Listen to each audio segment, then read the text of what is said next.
দিনটা শুরু করেছিলাম কচুরি ডাল আর ছানার জিলিপি দিয়ে।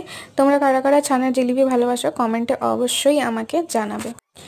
কচুরি ডাল এবং ছানার জিলিপি খেয়ে তারপরে আমার জন্য বাড়িতে ছিল বিরিয়ানি। বিরিয়ানিটা অর্ডার করা হয়েছিল দুপুরবেলা। আমি আর আমার মা দুজনেই খেয়েছিলাম বিরিয়ানি, তাই জন্য তোমরা এখানে দেখতে পাবে 2 প্লেট বিরিয়ানির ভিডিও। যদিও আমি বিরিয়ানিটা খাচ্ছিলাম, তবে আমি একদমই এনজয় করতে পারছিলাম না, কারণ আমার কালকে ছিল খুবই শরীর খারাপ, পেটে খুবই ব্যথা ছিল এবং পেটে ব্যথা নিয়ে তোমরা সবাই জানো পিরিয়ডসের ব্যথা কীরকম হয়, আর সেই ব্যথা নিয়ে আমি খেয়েছি। কালকে শরীর খুব একটা ভালো ছিল না, তাই জন্য খুব একটা বেশি ভিডিও করতে পারিনি, তবে যেটুকু করেছি তোমাদের জন্য আমি দেখাচ্ছি।